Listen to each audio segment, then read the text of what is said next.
Good evening, gentlemen. Welcome to Man's Hour, episode 47, the Father's Day special.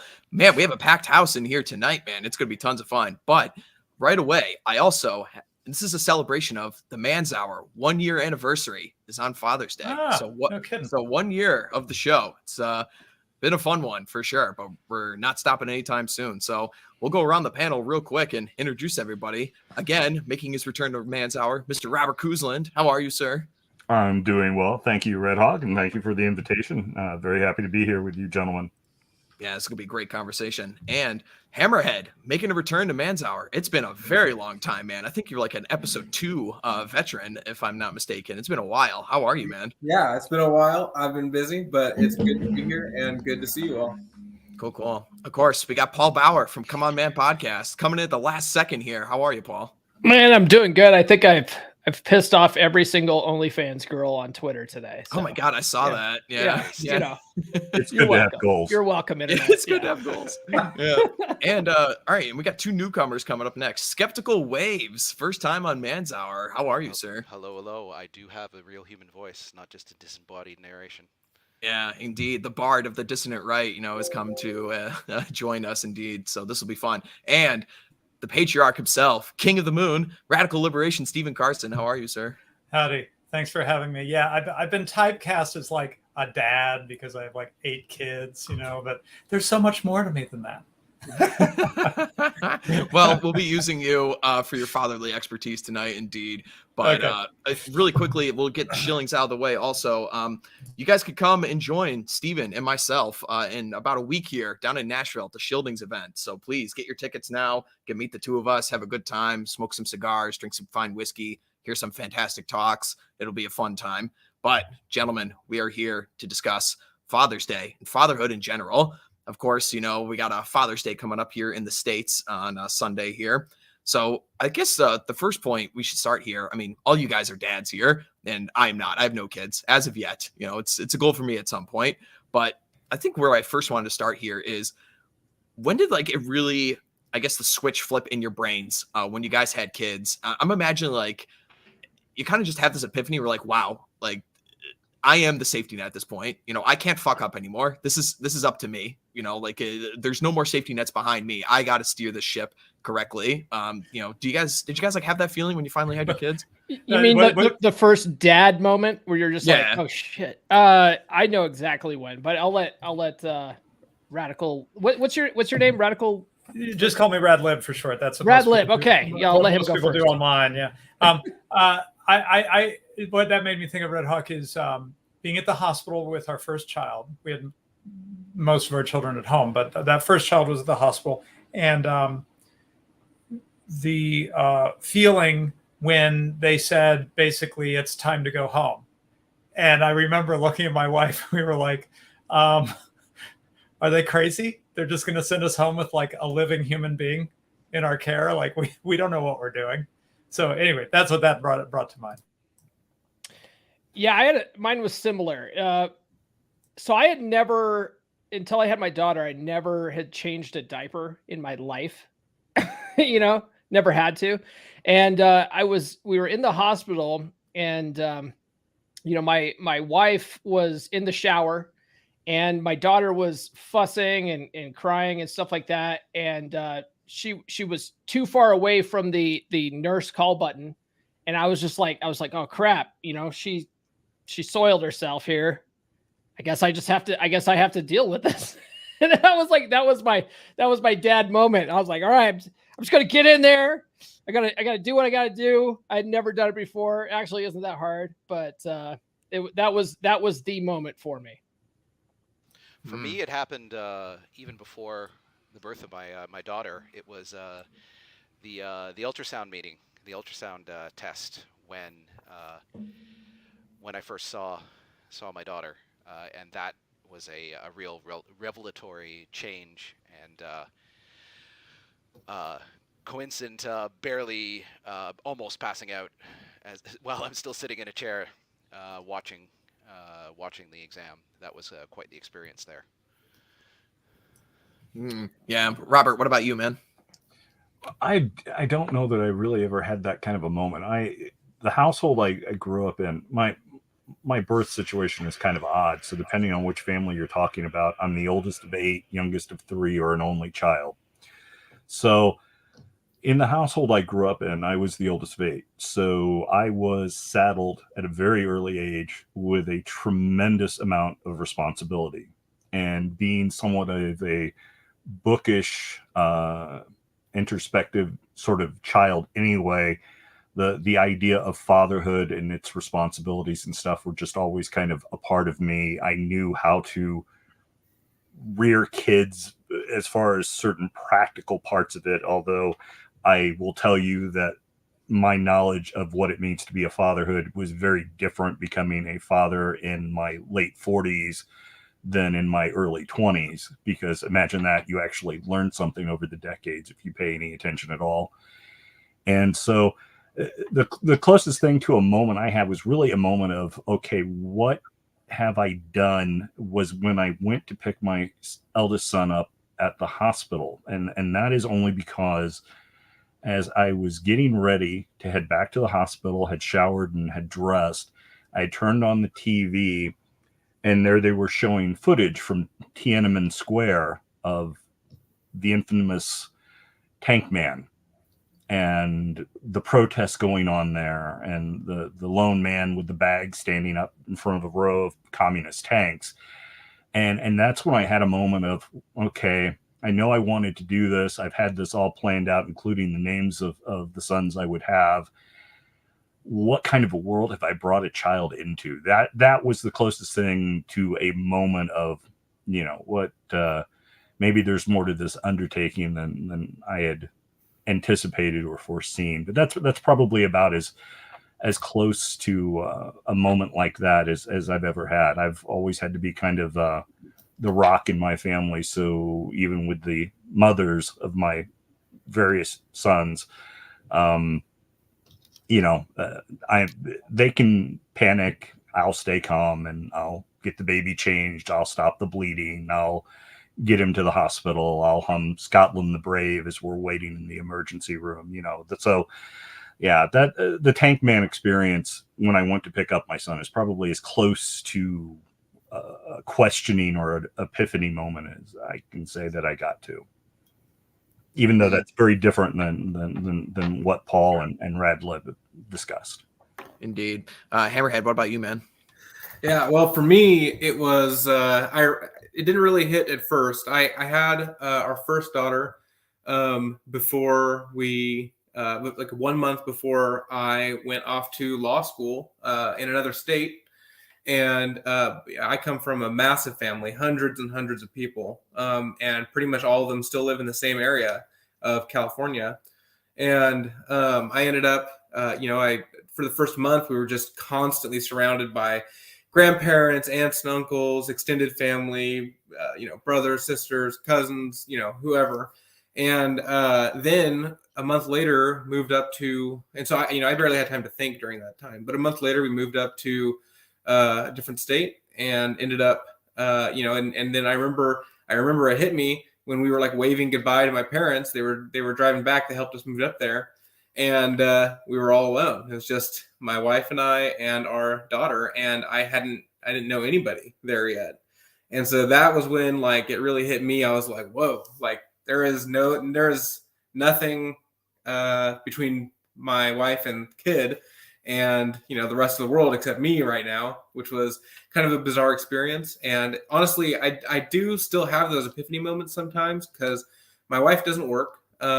She was like in her second year of college when she had our first kid, and so she doesn't have like a college degree or anything like that.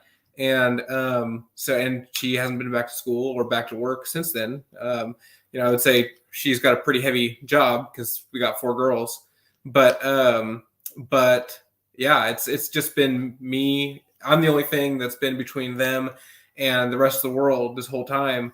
And every once in a while, if I'll sit outside and smoke on my pipe or a cigar or something like that, and with a glass of rum or whiskey, and I'll just I'll just be in my own thoughts for a little bit, and I'll think about that, and it's really like, I don't know, it's kind of I don't think about it usually, get in a car crash, got to go get a new car like tomorrow because I got to work, and all these things happen, and you know, I don't even really think twice about it. I just do.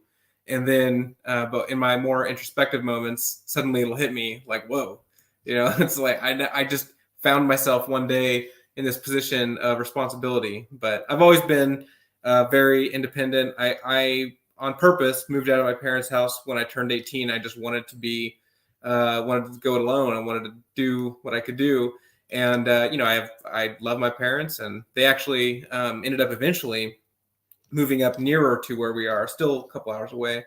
But that's always how I've been. So it doesn't really hit me until I end up in my more introspective moments. But that's what it's like for me. That's when it really hit me. So I carry a lot of insurance on myself, Hammerhead. yeah, likewise. I also carry insurance on my wife because me too. If something happens to her, that is, oh man, I still got to raise 4 kids. So exactly. Indeed. I definitely see how, you know, all the responsibilities kind of just hit you all at once here. But, you know, we definitely see this in the modern day here. You know, it's no secret that fatherhood is under attack, and fatherhood is definitely needed. You know, I mean, we could see it in all stratas of our society that, you know, single motherhood and fathers not being in the home is a problem. And if anybody pays attention to something that Ryan Stone talks about a lot, he talks about the 2 different kinds of parenting strategies. Mothers, the way they parent kids, it's almost very much like, you know, kind of identity based, in the sense of, to be a good child is to be, you know, a good person in the mom's eyes, but to be good in the eyes of the father, it's much more rules based, you know, like chaos and order, the stuff that we talk about all the time, in the sense of your dad will set you hard boundaries and rules for, you know, the son or daughter to follow, and you'll be punished if you break these. And some of them are kind of like loose rules, you know, you could play with them a little bit more. But then, you know, from your mother, because like women are far more emotional than guys are, it fluctuates all the time. So these rules are ever changing, and it trains guys who grow up in these single motherhood homes to almost kind of have a survival instinct to just please women. Like, to be a good person, to be a good man, to be a good boy is to, you know, please women, is to, you know, be a good person in the eyes of the woman. Excuse me. So these are the kinds of things that are really important from, you know, fatherhood. So what can you guys tell us about, you know, setting boundaries, order in the household, or order for kids? I only have 3 rules for my kids. It's been the same 3 rules since mainly since we got divorced and I had to be a single dad. But they're real simple. It's do what I tell you to do the first time, think before you act, and what's the other one? I was just thinking off to a good start, Paul. Oh man, so bad. Do what I tell you to do the first time, think before you act, and yeah, I'll think of the other one, but there's only 3 of them. They're pretty simple. And usually if I like lose my cool with my kids, or, you know, ground them, or, you know, any kind of punishments because they somehow broke the 3 rules, you know, but they're pretty easy. I'll think of the 3rd one. Just give me a minute. It's been a long day. And we'll come back to you. He raised his hand early. We'll go, you know. I can say, just to your point, kind of be a good listener. Sorry. Yeah. For me, it mostly, you know, it's kind of the dynamic between mom and a dad is, you know, she will ask them to do something, and then maybe they don't obey, and then she'll tell them to do something, and maybe they still won't obey, and then she'll threaten, and, you know, that kind of stuff. And I always just tell them to do something, and I expect it to be done the first time. And if they don't, it's immediate punishment. And then, you know, if my wife is trying to get them to do something, I will just, all I need to do is give them a look, and they will just immediately like turn around and go and do that thing.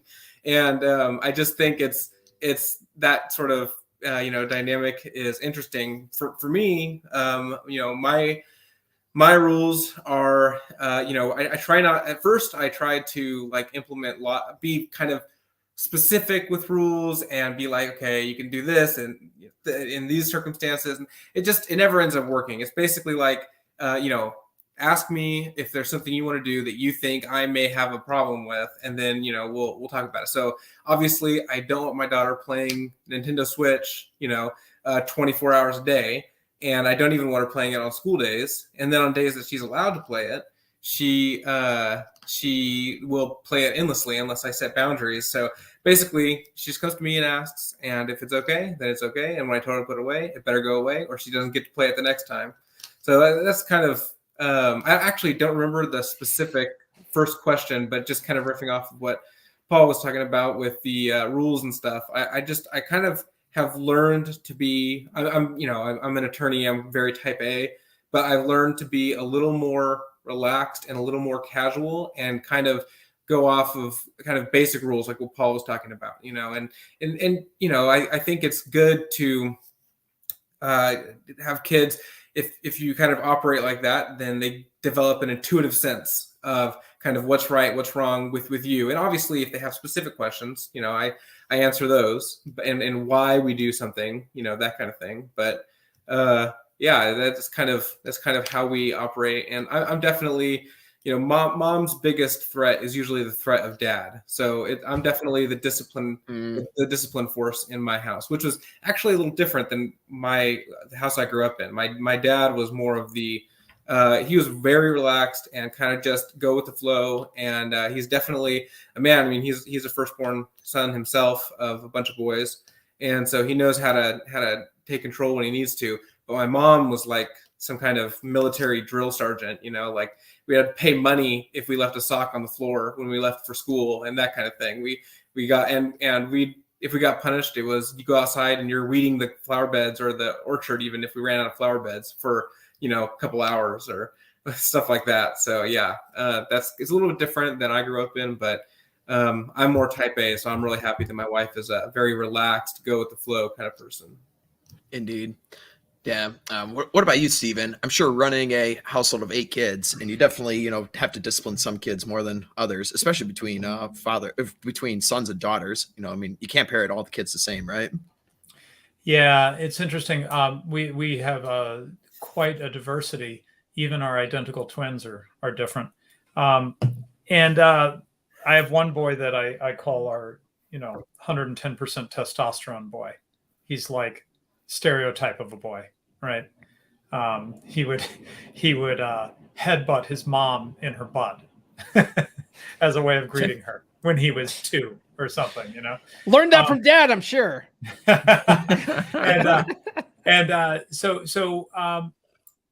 Yeah, I mean, some of the children I learned were very sensitive, and I would speak in a way that I didn't even think of as harsh. I would just be like, no, don't do that. And they'd start crying, and I had to learn, I had to like dial it down a lot with certain children.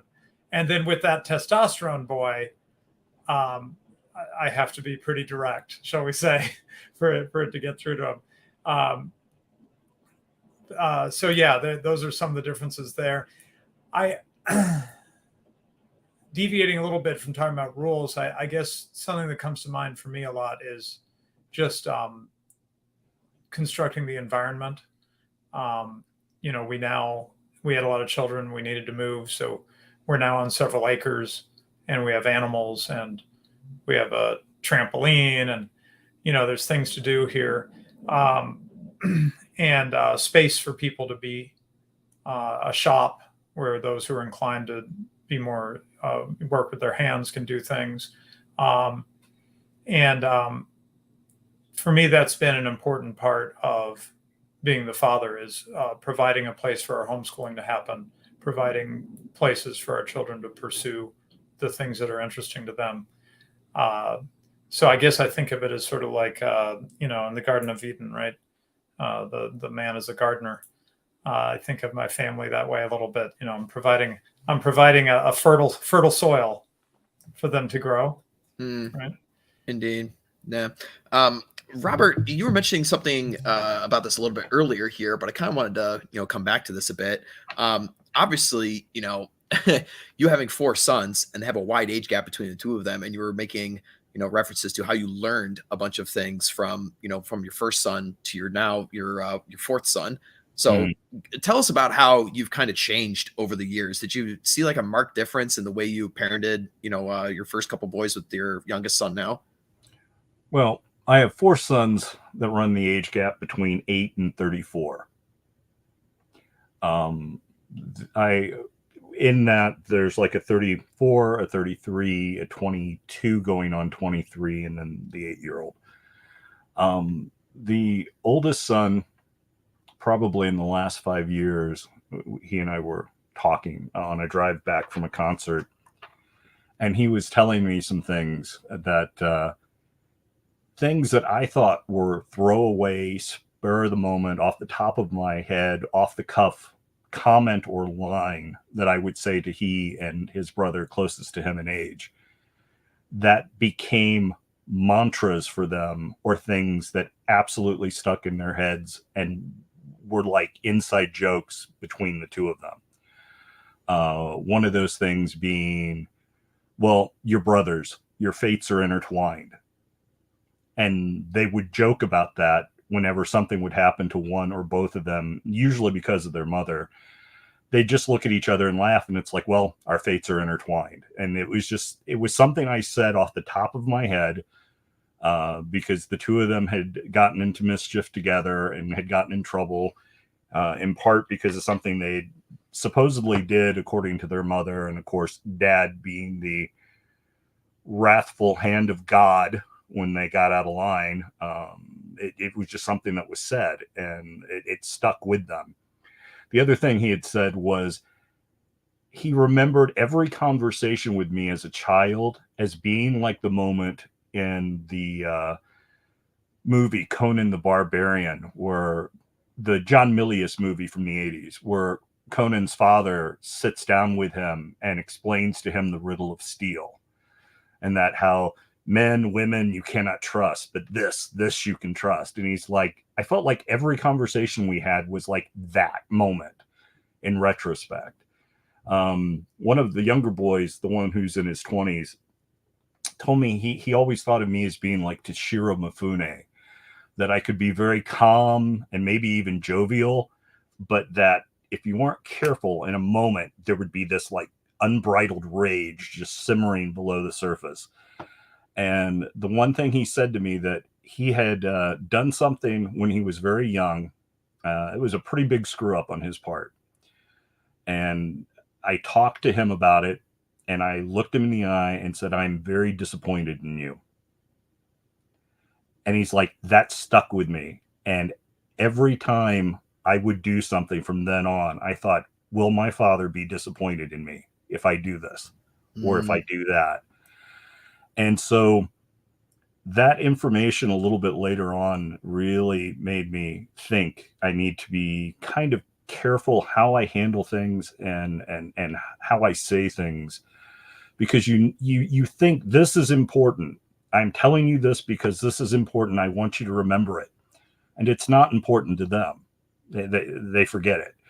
And the one thing you said in the heat of the moment, in the heat of passion, is the one thing that sticks with them forever. So that not really second guessing myself, but just being a little bit more thoughtful about it. The other thing I learned was the fact that always, even if you are being the avenging hand of God, at least give them the chance to plead their case before you lay down your sentence. Because as much as you might love their mother at the time, she's not always right.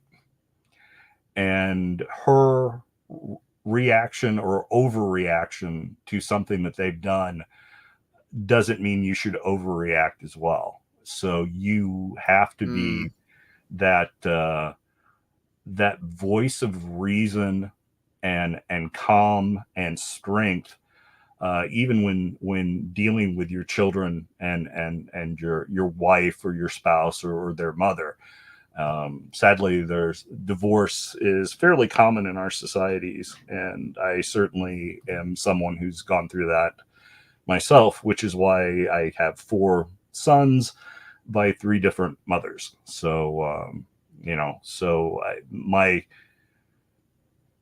relationships with them and the time in their lives, certain sons have had me for a lot more than other sons. And I'd like to think I've been a better father with the younger 2 than I was with the older 2, but it was never, ever a lack of love or sincerity or desire on my part. And it's just trying to do the best job you can when you have a world that's a little bit stacked against you at times, both legally and otherwise. I know we have at least one lawyer on this panel who can probably has some understanding of that, probably better than most. So yeah, anyway, I hope I answered indeed, your question. indeed, yeah. We'll probably tap on the divorce question here in a bit here, but I want to get Waves in here real quick here. So, but real quick here, Robert, you were talking about being disappointed.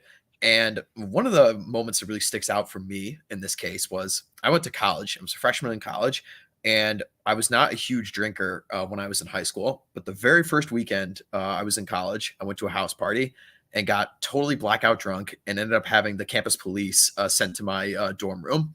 And they ended up calling my parents. And I'll never forget this because I was scared to death of having to tell my dad about it, because my dad was, drill instructor, sergeant kind of dad when I was a kid. You don't screw up, you behave, all these kinds of things. And I was looking for the belt or the ring hand or whatever the hell. And I'll never forget it when I got off the phone with him and he just said, "You're an adult, go fix it." And he just hung up the phone. And I was amazed by that, but it really was one of those things where I was just afraid of the disappointment so much, way more than the actual punishment at that point. It really sunk in. It's like, I'm disappointed in you, go fix it. And so Waves, I'll pull you in here. How do you deal with disappointment from when you're disappointed in your kids? Because obviously, they're your kids. You can't hold it over them for forever. You got to help them through it in some way. Can you help us out with any of that? Well, mine's pretty young still. So we use the disappointment, disappointment kind of framing very, very gingerly, because how much can a 6-year-old really internalize that idea so far? It has to be pretty serious in terms of deviation from their expected behavior over a long period too, right? Because how long can you really expect a 6-year-old to behave in a kind of strict set of rules? Because just by dint of age. We've used it once so far in terms of the level of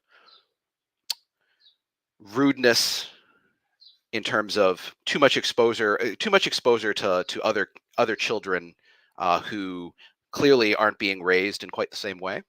And so that kind of absorption of behavior happens, and what we ended up doing in some sense is to say, we know who you are and you know who you are, yet you're not being that person right now. You're being somebody else. And that's a disappointment when you're acting out these other people who are pouring their own kind of actions and behaviors into you because of your exposure. Like you should be the person that you are, and we know that you are, and so we're disappointed.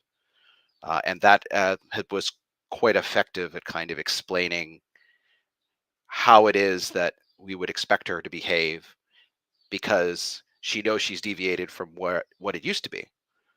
And so that's the only time we've kind of come up on that. I wanted to riff a little bit off Radlib's idea of gardening the family, in the sense that this isn't really rules, but the idea that there's a rhythm, there's a structure, especially for younger children, that kind of puts rails on what how they behave, simply because they don't have an opportunity to do otherwise. So a structure for, this is what bedtime looks like, this is what eating looks like, this is what getting up in the morning and getting ready looks like, and being quite structured and rigid in that, such that it's just the thing that you do. And that doesn't require any direct rules to say this is how we're supposed to do it. It's that this is how it always has been, and so there's no consideration otherwise. And that's a different kind of thing from imposing a rule per se. Now with my testosterone boy skeptical Waves, I have this conversation regularly right now where he says, "Why do I have to sit at family dinner?" Okay, you've been at dinner every night your whole life. This is what we do because this is family dinner and you're part of this family, and I'm so glad you are. And then we have the same conversation the next night. That's Anyway, funny. Yeah, go there's ahead. certainly so that's another piece to this is the rules and the structure that you end up creating are a unconscious negotiation with your children. Because as you know, Radlib has a lot more to deal with than I do, obviously, and as he noted, his 110% testosterone child can't necessarily be railed in because there's no such thing as guardrails. You go through, you go over, you go whatever way, and so there has to be some other structure there. Whereas mine, you know, my wife and I are both quite conscientious to begin with, so our child is conscientious, and so that kind of structure just works. And it's going to depend on the family and the child in this kind of unconscious, unspoken negotiation on what rules look like and what the boundaries look like, and what can be pushed and what can't be pushed. Indeed. Now, one of the other things I wanted to bring up here, kind of like a different take on the disappointment thing. You know, I'm imagining, I mean, we're all guys here. We know this. Like, one of the main drivers for guys to have kids is the concept of legacy. You know, it's something that is in the back of every man's head. You know, it's like, I want the name to continue. I want to be remembered. I want, to pass on what I've learned to the next generation. And I'm imagining myself, you know, like, how can you not think this way? You know, like, if I ever have sons, you know, the joy of taking them hunting or something like this. But I've often thought to myself, it's like, well, you also kind of have to let your kids be their own people. So what if, like, my son doesn't decide that he wants to go and hunt? You know, like, how am I going to deal with that? You know, like, that would be disappointing to me. But at the same time, it's like, you know, you can't have your kids be like a narcissistic fantasy for you. Like, they're their own people, you know? So how do you guys deal with that? Oh, Yeah, man. it's funny you say that, because I my nightmare was that I would have a sports ball son, because I'm not a guy who, well, I shouldn't be unfair to myself. I personally enjoy playing sports, but I do not like watching sports, you know.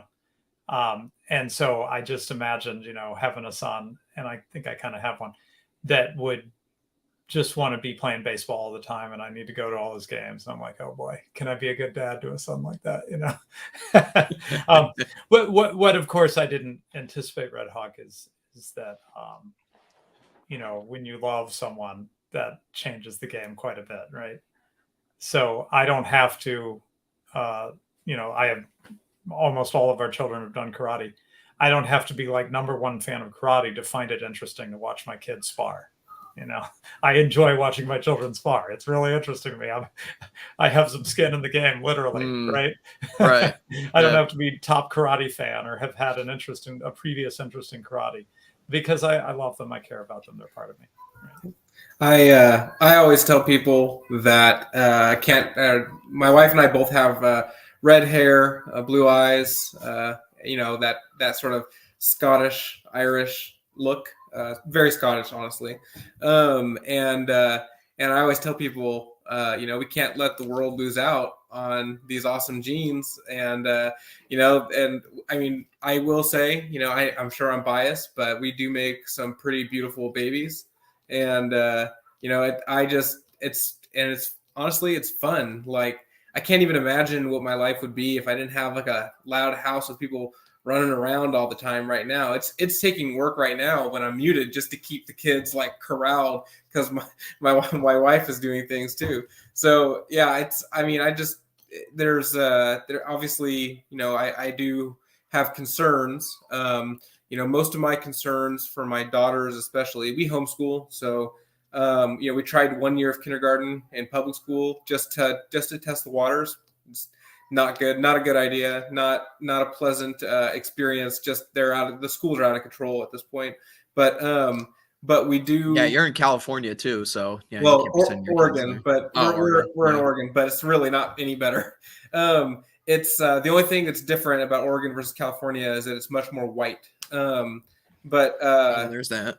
The ideology is more insane here than where I grew up in Central California.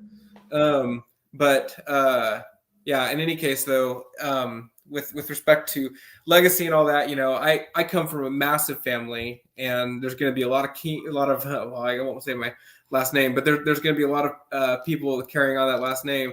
And so far, I've only had girls, so I guess I don't know that it's going to come from me, but keep trying, man. Keep going. yeah. Well, it's you know, but my biggest concern when it comes to my girls is more with what the rest of their life looks like as they sort of leave from, you know, under my wing, I guess, and my wife's wing, because you know, I think that there's a lot of ways that guys can recover from total failure or total misfiring, but girls have that really narrow window of finding a good guy and you know, finding somebody that they want to have kids with, and then having those kids and having that life. You know, that life is almost unavailable to you by the time you hit you know, I'm only a couple years away from, if I was a woman, that would be, you know, that would be it. And so that's my biggest concern. And so we're very, you know, pro-natal in this household, and we're very you know, we are trying to teach them, you know, the best way to live as women. And that's really a big thing. Honestly, a lot of work is done on my wife's part. I think it would be different if I had boys, but on my wife's part, basically showing them how to be a good mom, how to be a good wife, and that kind of thing, just by example. You know, I love it when I see them play, and they're always playing house, you know, and everybody argues about who gets to be the mom and who has to be the kid or the baby or the dad or whatever. But yeah, so it gets busy over there for sure. Paul, you were going to chime into the discussion about perhaps your kids disappointing you, not being like you and such. What do you have to say on that? Oh, there's a couple things I was going to say about the whole legacy thing. When I first found out that my wife was pregnant, you know, I think like a lot of guys, I was hoping for a son. You know, I was like, oh, you know, I hope I have a boy. I hope, you know, carry on the family name and all that kind of stuff. And we went and did the 3D ultrasound on her to you know, see, because I wanted to know like what's the gender going to be. When I found out that I was going to have a daughter, my entire perspective changed on all of that. I was immediately like, oh wow, oh man, like what am I gonna? I got to protect this young girl now. You know, like I've got to run. I got to raise a lady now, and after that, like I just sort of abandoned the whole idea of needing to have a son, and then like when my wife got pregnant again with my son, I didn't really care. You know, I just found myself not caring at that point. I was just like, yeah, I just want a healthy child, you know, and it happened to be a son, and you know, it's been pretty interesting. But as far as like not them not liking what I like, man, that's funny, because when my daughter was you know, still in the womb, you know how like some parents play the music for their kids, or they play like Beethoven or whatever because they're like, oh, I'm going to make a genius. I would play. My wife used to laugh at this, but I would put James Bond music on her stomach because I was like, I'm raising a James Bond fan, because I was a huge James Bond fan. None of my kids like James Bond, not a single one of them. And man, yeah, it's just I finally I've just come to terms with they like different stuff, you know, and I take it like, you know, like Radlib says, you know, I like he takes an interest in what his kids do now. You know, I try to take a general interest in what my kids do, unless I just find it completely insufferable. Like my son is a huge video gamer, and he likes certain games, and he wants me to play with them sometimes. And I'm just like, I don't want to play this. That's not cute. Yeah. You know, like I know like Ryan likes to play Minecraft and stuff. I cannot wrap my brain around Minecraft, you know, like Yeah, I understand I don't care for it either. I understand the concept of wanting to build stuff, but for me, it's 8-bit graphics, man. Like I got rid of 8-bit graphics, you know, 50 years ago or whatever. Like, you know, we had better graphics in the late 90s. Why are we reverting with this? So anyway, long story short, I don't play video games with my son, but I'm happy that he likes doing it. And I try to find common ground with my kids, whenever possible. Indeed. So gentlemen, let's take this in two parts. For those of you that have sons, sorry Hammerhead, sorry Waves, what do you guys think is one of the most important things to instill in your sons at a young age? Oh man, but first we gotta run in from Alaska, the Great White North. Mr. Patriarch is coming in. Hopefully he can hear us and hopefully it works well. Right. Hey guys, happy to be joining you. Didn't think I was going to be able to join. Got cut out of work an hour early on account of the weather, and now I am here with you boys. And I apologize for the car noise. It can't be helped. It is what it is. Happy early Father's Day to all the dads out there. We can hear you just fine, sir. Do they let you out of work early in Alaska when it's good weather? Is that? No, let's just say I'm doing a hands-on sort of job outdoors, which is kind of weather dependent. And yeah, so the weather wasn't really good for it. Well, hour. Well, you came in at a good time here, Patriarch. We're talking about one of the important things to teach your sons at a young age. I guess we'll go around the panel here and we'll kind of make it quick so everyone can talk. So, Robert, give me one thing you think is very important for particularly sons to know at a young age. Basically, kind of how to stand on your own, to question things and not always take things at face value. That's always been one of the hard things with the discipline aspect of it, is teaching my sons that they have to respect me and respect my rules because I genuinely care for them and their best interest. However, I don't want them to just be blindly obedient to any authority figure who comes along because they're the professional, they're the politician, they're the news media, whatever. So I want them to question authority, but yet still respect authority or things that are worthy of respect. So finding that balance is one of the hard things and one of the important things, I think, to teach sons. Yeah, I couldn't agree more. Hierarchy is very important. Paul, let's go to you next. Well, one thing that I try to teach my son is, I teach my daughter this too, but mainly my son, that like no one's coming to save him. That's a big thing I try to teach him. I also try to teach him where to find information so he can solve his own problems. One thing that he comes to me and he's like, "Hey dad, I want to do X, Y, and Z." And I'm like, "Okay, great.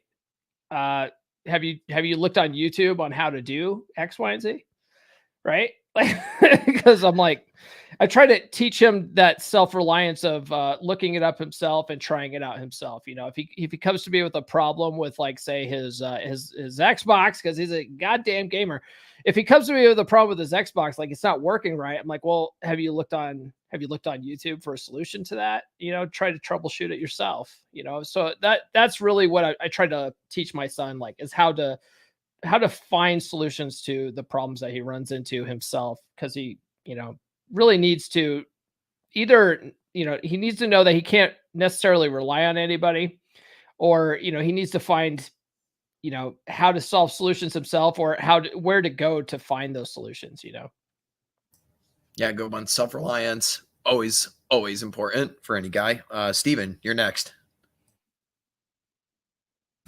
Yeah, thing that jumped to mind is how the boys get along with each other as opposed to with their sisters. I don't know if I'm being sexist here or something, but for some reason that has really stood out to me.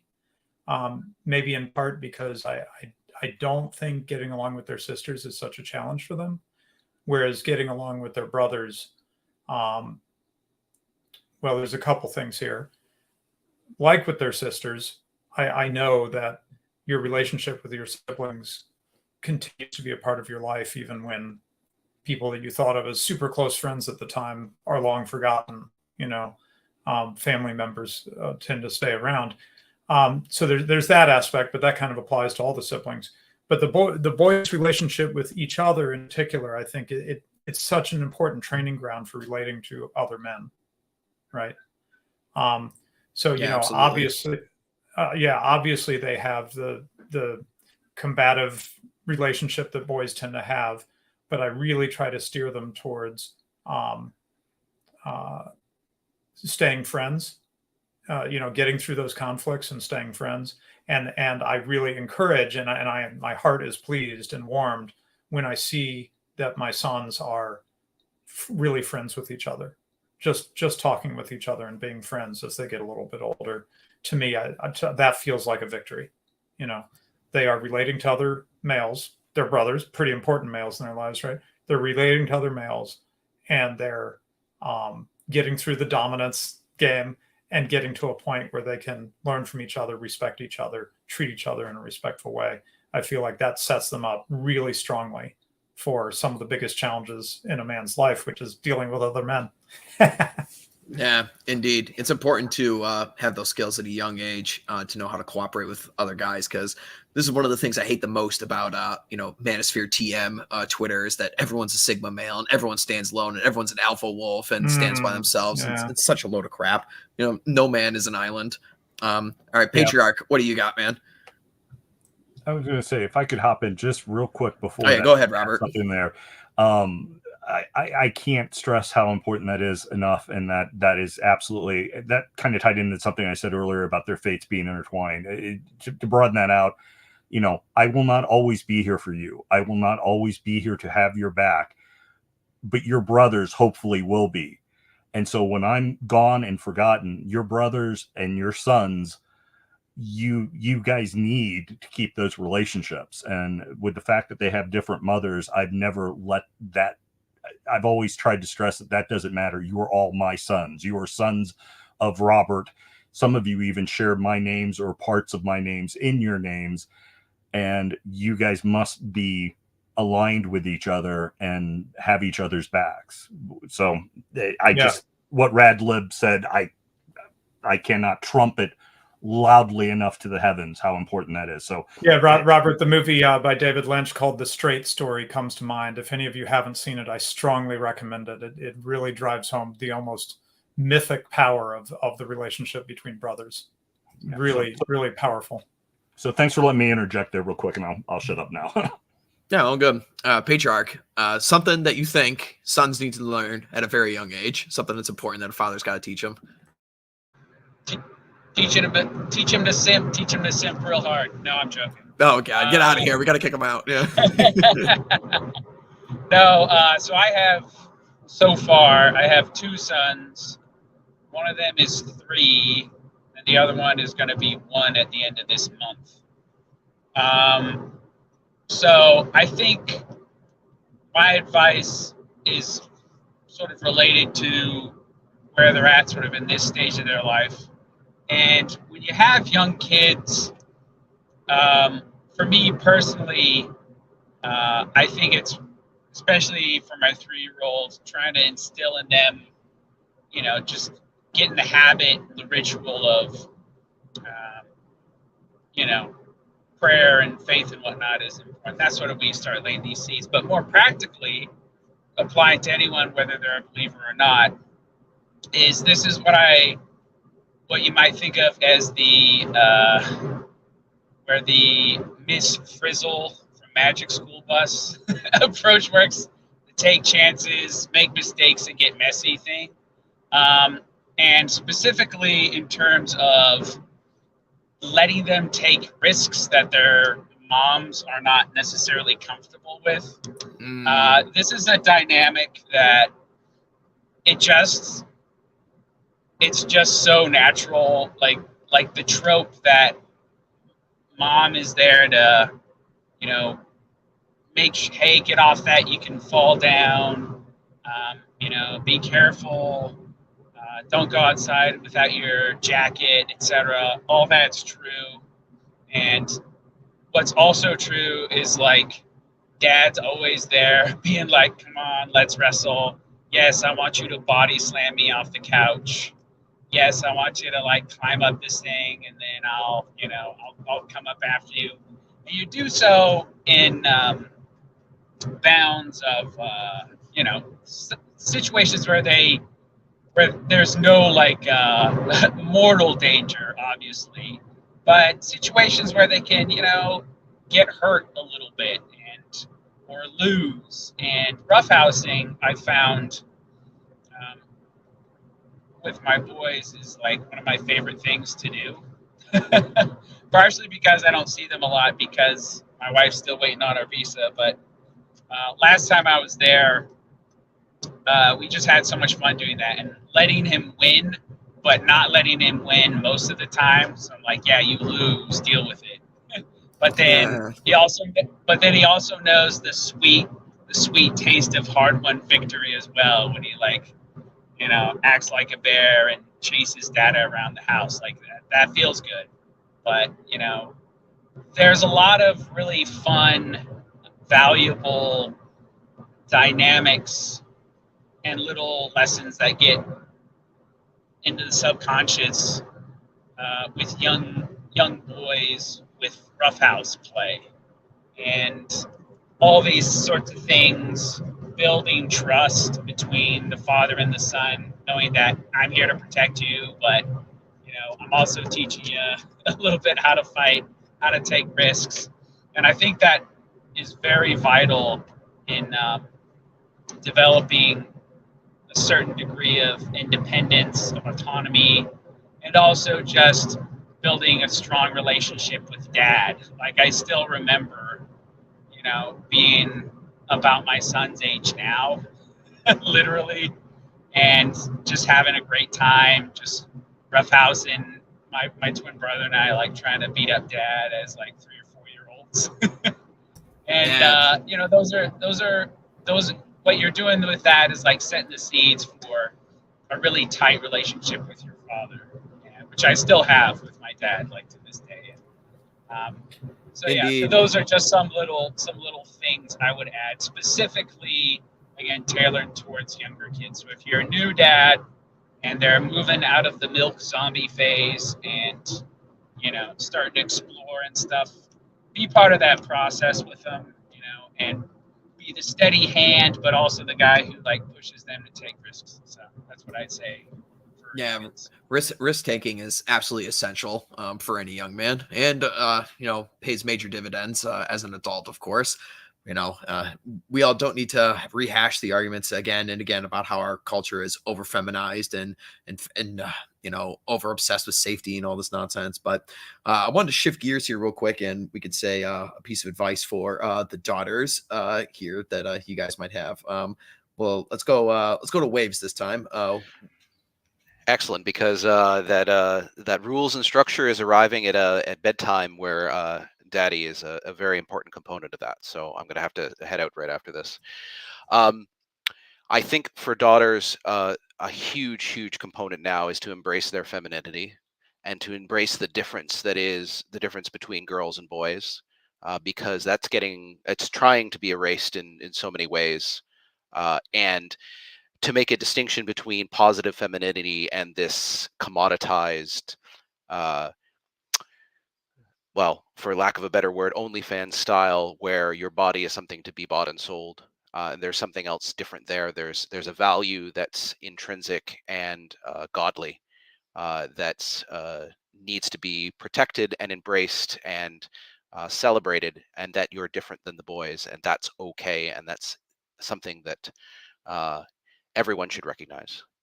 And that's something that we're really leaning into, which, you know, I think here in this group, I'm the thoroughly most modern of families in terms of having the most exposure to modern liberal thinking, and trying to pull back from a lot of that with the family. That's part of the things that we've been trying to navigate. Yeah, indeed. You know, it seems that all manner of, you know, to be a good woman, to be, you know, feminine these days is just to imitate a man in all facets of your life. You know, go have a career, go be loud and boisterous, go sleep around a bunch. You know, it's just, you know, women just aren't told to be feminine anymore. And it's very sad to see and such. But thank you for your wise words, Waves, and good luck putting your daughter to bed. But thanks for coming on. Thank you very much for the invite, and nice to meet all of you. Enjoy the rest of the discussion. Yeah, be well, Waves. See ya. See you, man. All right. On the discussion of daughters, let's go to Paul. You've got a daughter. How do you, teach her differently than your son? A lot of this kind of stuff I find, I actually learned this from my ex-wife's cousin. Her cousin and her cousin's husband ran a church, and they were some of the best parents I've ever met. And they had a parenting class after church for a while, and so we attended that when our daughter was little. And one of the things that I learned from them, and that even my ex-wife and I, we were still on the same page with this, was that we had to sort of set those boundaries and be sort of hard on the kids when they were young, and set ground rules while they were young, and learn, teach them right and wrong while they were young. Because when they're teenagers, and you're trying to reel them in, it's too late by that point. It's too late, so so we really, I like to think, did a good job when they were young, setting the ground rules and teaching them right for wrong. When my daughter was 12, I think it was, I was dating, I don't know if anybody listens to my podcast, I talk about Red Pill Chick a lot. I was dating Red Pill Chick at the time, and Red Pill Chick's older daughter got pregnant when she was a senior in high school. And I was like, this can't happen. This cannot happen in my house. I can't deal with this. And so when my daughter was 12, like, I sat her down and had the talk, about boys, and about how boys will say anything. Boys will say anything in the world to get in your pants. True. They are slick talkers, and it's it's really incumbent upon you to make good decisions with that, and take your own precautions, so that you don't get pregnant before you're ready. And I was like, it was something that I was really wanted to beat into her head. I do the same thing to my son too, but I was like, look, you have aspirations to do great things. She wants to be a lawyer, and I was like, you want to be an attorney? I was like, you could probably still do that, but it's going to be infinitely harder on you if you don't make good decisions now and don't protect yourself and stuff like that. So just that kind of thing is one of the things that I try to teach her. Like, I'm very big on teaching her she could be anything she wants to be. As long as she puts her mind to it. I teach my son the same thing. Teach both my kids that you don't have to go to college. If you don't, if the job that you want to do doesn't require it, don't waste your money on it. Give him Cappy's book, Worthless.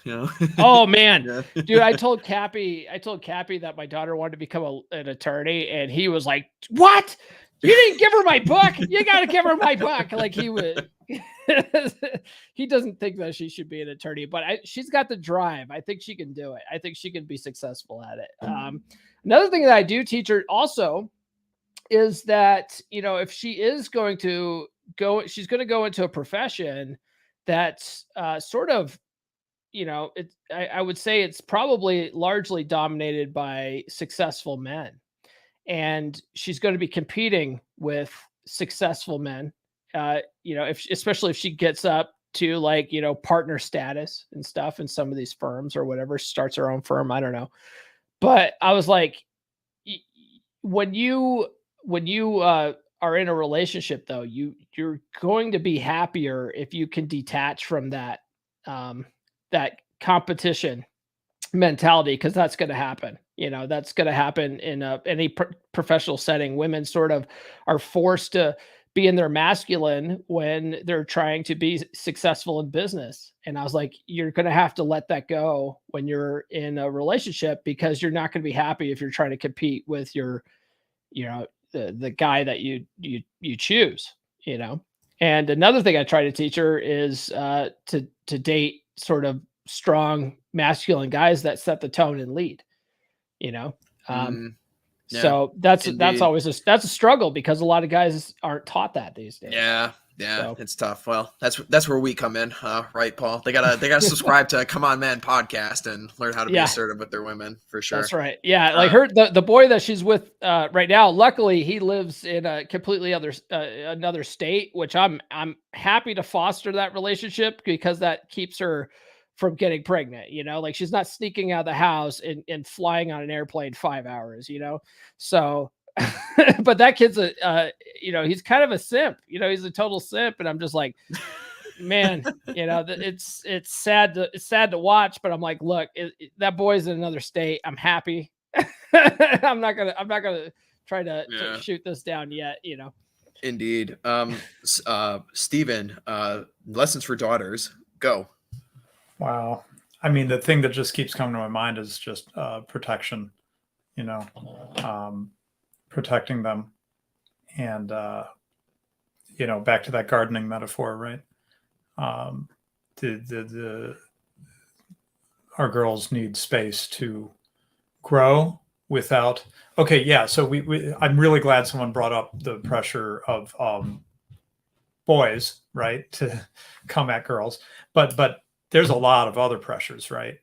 There's the pressures that lead women to be. White American women in particular, it seems to me, in my experience, really super self-conscious about their bodies, sometimes to the level of eating disorders, right?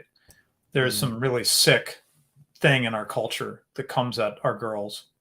So that's something I've been really we've tried to really protect them from. That's part of why we homeschool, part of why we are on a little hobby farm and all this stuff, is just kind of to not have them in that culture, that the sick part of our culture that's like that, because I just think it's so incredibly harmful. And along with it comes all these expectations that were already brought up, that a woman is only really doing anything if she's doing like what a man would do in terms of career and stuff like that.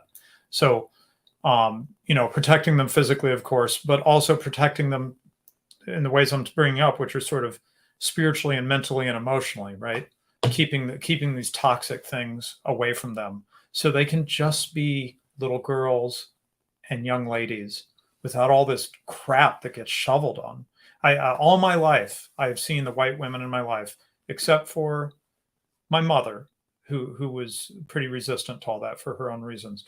But by and large, every white American woman I know has been constantly talking about her weight, self-conscious, feeling inadequate because her career isn't what it should be, on and on and on. And they're perfectly wonderful people.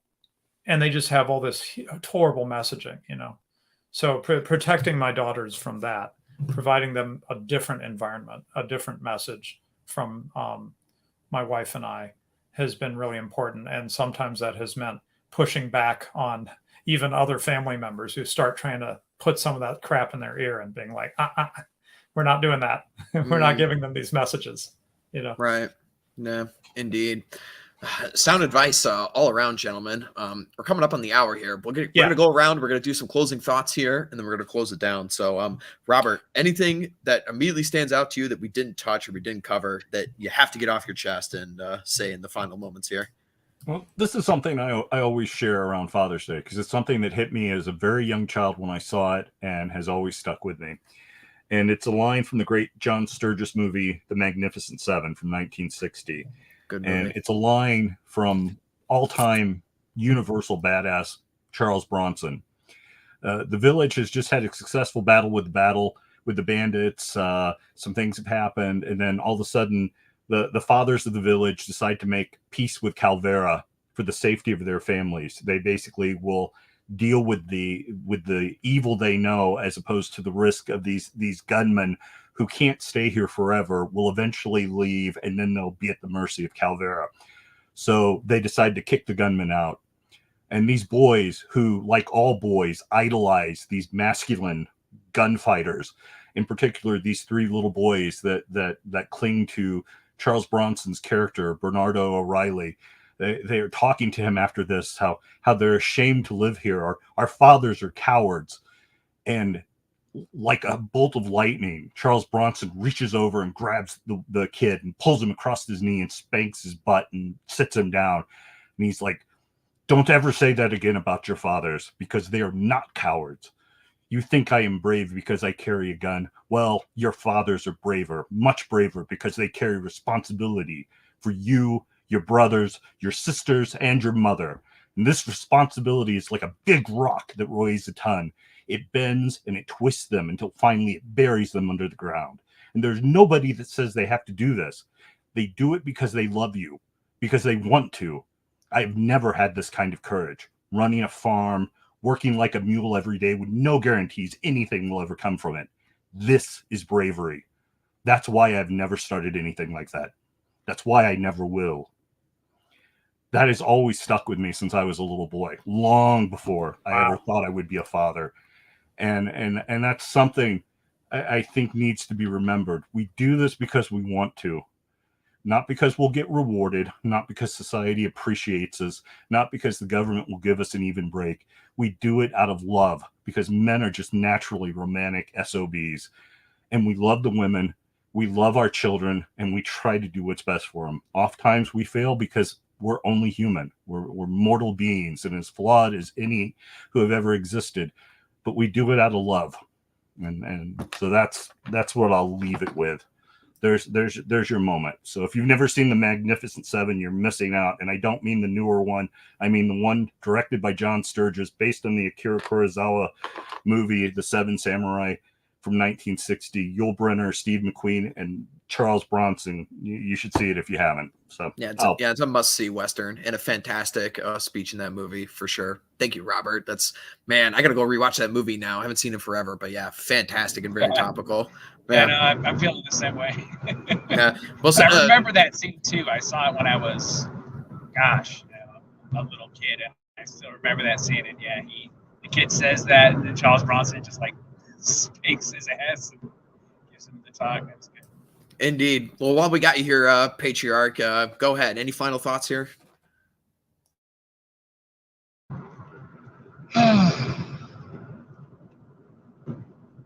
I think one of the most vital things that we can do for our kids, and to set an example for them, is to try and put them into touch with and become real members of a proper community, meaning other families who share your values, who share your faith, who, an extended network of people that they can be friends with, that they can rely on if there's trouble, that are people you want your kids to grow up to be in a certain sense as far as the parents go. And that will hopefully, we live in uncertain times, and I don't know what the future is going to be, but even if it does hit the fan, that'll be a good network for them to sort of plug into. And not only that, but it provides them a nice, compelling, living alternative to the horseshit that's being sold to them today. They see what living in the world but not of it looks like in real life. It's not just metaphorical. It's not just dad trying to, give him the talk and all these highfalutin ideas. It becomes appealing, and they internalize the morality that you're trying to teach them, because that's their lived existence. That's the people they know, and they can look out. Hopefully they'll be able to look outside, see what's on offer by, Globo Homo, and just be like, no thanks, I'm good, I'm happy, this is fine. Like, and I take a lot of inspiration from my my late father-in-law, who raised, my wife in a very not ideal environment. It was basically a gang-infested part of Cape Town with rampant single parenthood. And despite that, he was able, through his influence, through plugging his girls into this network of people, from trying to control their peer groups to a large extent, he raised them up right, and he was able to pass off a virgin bride to me. And, I thank God for that, and I figure if, he was able to, despite the circumstances of where he found himself and where, my wife grew up and whatever, to really, at the end of the day, raise someone who's a beautiful person inside and out. I mean, I think there's hope for us. So that would be my advice. Indeed. Good moving words from us, patriarch. Indeed. Paul, you're next, man. Final thoughts here. Fathers, fatherhood, any other passing wisdom? Yeah, if you're not a father yet, I will say that there's really nothing that can prepare you for it. There's never a great time to have kids, but there are some times that are better than others. One thing I tell my kids is wait until you're established in your career before thinking of having kids. But money's always going to be tight. Money's always going to be tight when you first have kids, but you'll figure it out. Other than that, just try not to screw them up. There's no manual. There's no manual.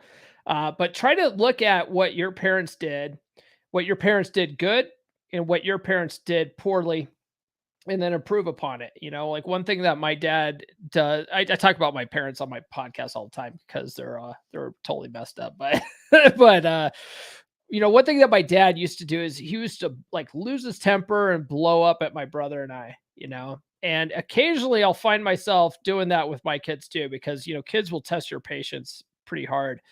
But one thing that I try to do that my dad never did was if I do find myself losing my cool with them, I do try to, once I've, taken some time to like calm down and really think about the situation, go and talk to them calmly and explain to them, why I was upset, and try to, talk to them like, why do you think I was upset? What could we have both done better in this circumstance?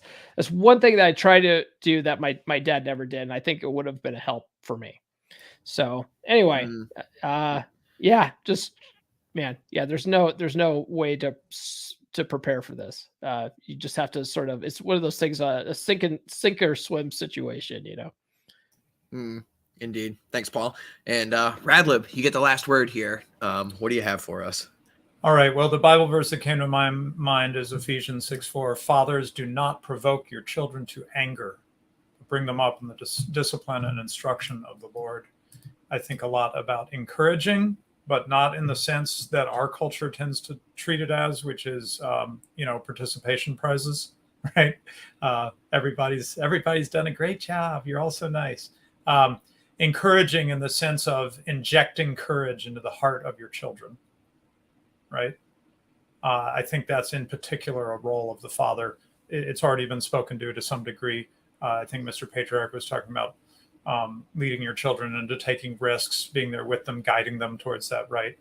But in various ways, I think that's a real calling of the father, is to fill their hearts with courage, because life is hard, life is difficult, and you need courage. And I think we really, it's from our fathers that we get courage in particular. Yeah, fantastic words to end on. Thank you, gentlemen, for all coming by. This is a great discussion. Happy Father's Day to all.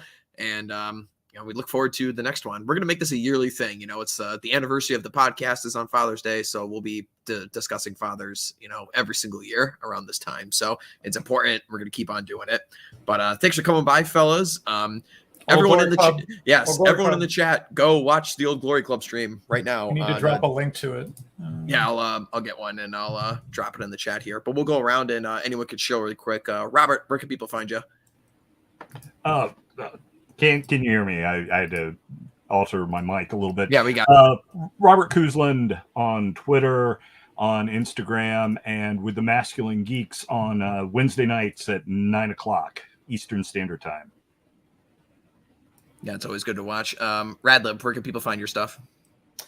Radical Liberation. That's part of the reason I keep that name up there. That's the name of my channel, the name of my name of my channel, YouTube channel. That's the main thing. And as mentioned in the live chat, in case anyone's been seeing that, my wife was in there.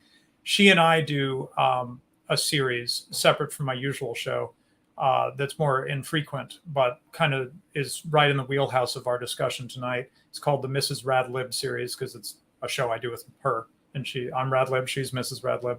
And we cover homeschooling. We just did one on honoring your mother and your father. We did one on sex, all kinds of stuff having to do with family, relationship, courtship. We've covered courtship. And I can pretty immodestly recommend it to you because it's very often my wife's wisdom that you're getting. It's great stuff. Really, I recommend you check one out. Like I said, my most recent one was Honor Thy Mother and Thy Father. And we talked about honoring your mother and father, Paul, when they're a little bit hard to respect. when it's not so easy to respect them. Right? Yeah. Indeed.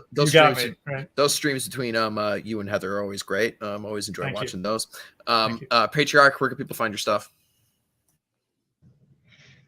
Yeah, you can find me on Twitter at Mr. Patriarch. I think it's at Mr. Patriarch 18, but yeah, just search at Mr. Patriarch and you should find me.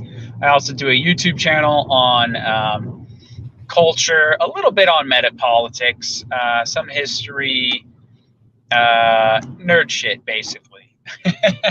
And this most recent episode I did was last weekend on it was a video response to Morgoth's most recent video that he put out, an excellent video. I think it was called The Great Turning Away, and was sort of my thoughts on that.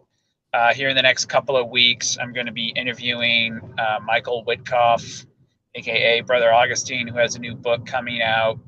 I think it's Orthodoxy and Fascism, which is basically an examination of the fascist movements in Europe, in various countries, and various players, and squaring that with Orthodox doctrine. So I'm excited to do that. He just sent me the book. I'm going to be reading it over the next couple of weeks to prepare. And yeah, that's what I got. Yeah, that'll be interesting to listen to for sure. And finally, Paul, where can people find your stuff? You can find me at Come On Man Podcast on YouTube. Tomorrow morning, I'm going to be live at 10 a.m. Eastern time. I'm going to be talking about, I'm going to be giving shy guys dating advice. So guys that have a hard time talking to them women because they're intimidating. These girls are intimidating. So shy guys, are those the dudes from Mario Brothers? Well, yeah, there's that too.